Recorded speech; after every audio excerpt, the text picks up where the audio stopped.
It's nice to see all of you today. I know you had a wonderful, wonderful holiday, as I did. So, you know, the title of what we're talking about is The End, or Is It? I mean, there's never an ending. We all know that. There's no ever ending to life, and we keep on. But, you know, I often think when things, you know, when crisis come into our world, we do say to ourselves, is this a new beginning? Or, you know, we're not quite sure sometimes. I mean, I think of that story that we continually use as when there's a crisis and we work our way out of it and we see all the good and we're like, you know, the caterpillar. And that caterpillar has such a good message from us because that caterpillar is a little worm, really. And somewhere along the way, it must become awfully unhappy to be a worm.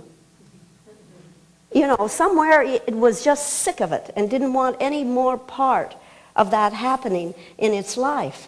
So it decided that it wanted to live something else. Now, where did that come from? Where did that dream start to become something completely different? Completely different. Completely different to be fly. How did it come to the idea that it's a worm crawling in the land and got that idea that no, I'm going to become centered. I'm going to become one with the new person that I'm going to become. And somewhere there was the enthusiasm. Sometimes there was the wonderful idea in the mind of God to be all that you could be. And so that idea comes forth, and this becomes the caterpillar, goes within and listens to that inner self and ends up being a butterfly and can fly. What was the secret? What's the secret that we have to do in order to have that, to make that tremendous change? Imagination. We must be that perfect imagination in the mind of God. We must know that we are perfect, complete, and whole, and that we can come from that place of the imagination to be all that we can be in the mind of God. Now, what is that? It's the awakened imagination. The awakened imagination is the awakening of the Christ consciousness within us. We have to use our imagination. When we awaken to our imagination, Wayne Dyer, I heard him in the middle of the night the other night, and he was talking about if you want your children to be educated, if you want them to really learn about life and how to handle life, that they must learn, and you must read to them, fairy tales. You touch who you really are and the reality of who you are with the power of your imagination. That you allow yourself to soar. That's your spiritual being that you are. That's your reality. All the time we'll say, oh, well, that's just my imagination. It probably is not the truth. I don't know. That's just in my imagination. But the imagination is where all that your dreams and all that you are and the Christed consciousness that you truly are absolutely is. So imagination is your dream. Imagination is that perfect idea in the mind of God. The child of God, the Son of God. That all takes imagination. That takes our dreams. That takes us coming into that special person that we actually are. Again, perfect. We have to keep convincing ourselves. And how do we do that? How do we awaken to the imagination? The imagination is the most valuable tool that we have. It is the spiritual reality of who we are. It is knowing that we are the Son of God. We are the child of God. And that we can do all these wonderful things within ourselves. And that we are perfect, complete, and whole at every moment and at every time in our lives.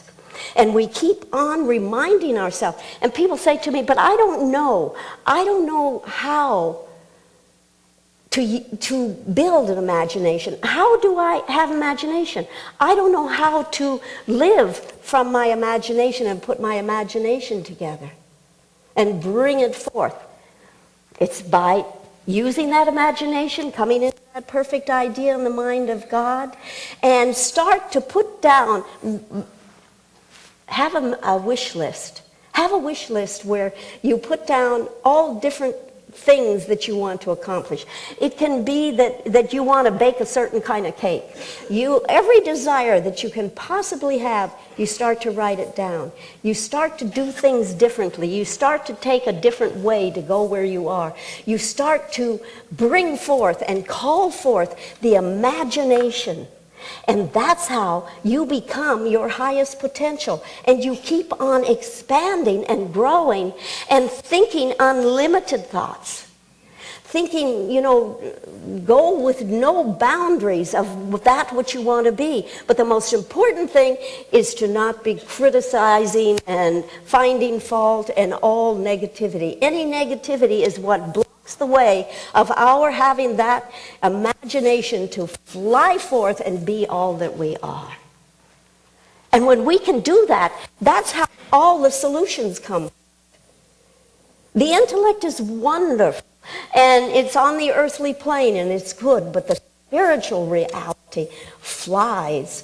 Spiritual reality, there's no limitation at all. We stop all that limitation and only allow ourselves to soar into that perfect idea in the mind of God that we are. We have to keep on convincing ourselves. We have to keep saying who we are.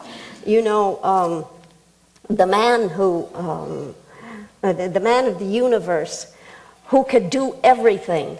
The man who tapped the universe and could do all different kinds of... I've talked about him before, Walter Russell. And he is able to do anything. He could do sculpture, he could do writing, he could do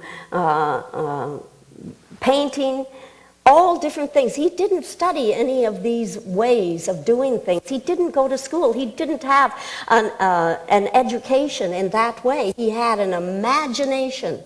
He would go, be by himself, be in the joy, release any negativity, let it go, rise higher in his consciousness, and then listen to that inner self. It's when we listen to our inner self, when we listen deeply into our higher self, and listen to that still small voice, listen to our heart, know who we are, and feel that and trust us more and more. We have to learn to trust who we are. We have to know the power that is within us, because with God all things are possible, and there's no end to all that we can become.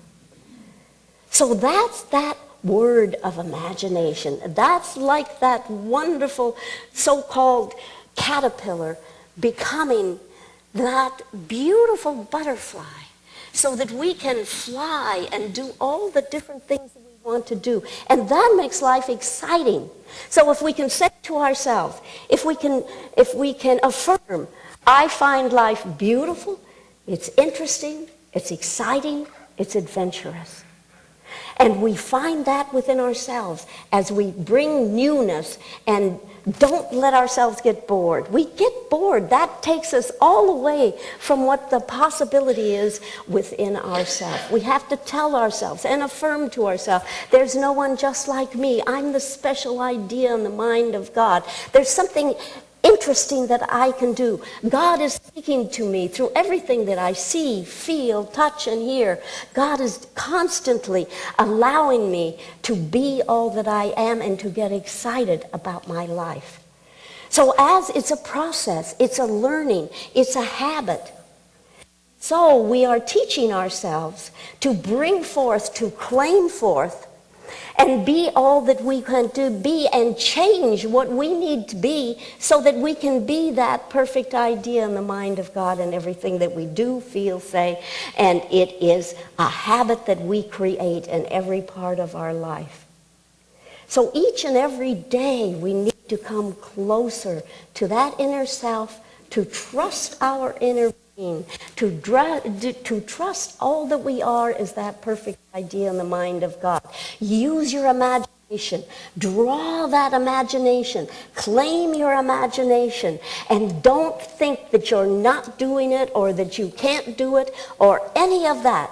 Be all that you can be in every way. So please repeat after me. I have an awakened imagination. I'm open to newness. I allow my imagination to soar. I am the perfect idea in the mind of God. I can accomplish anything that I so desire. With God, all things are possible. And so it is.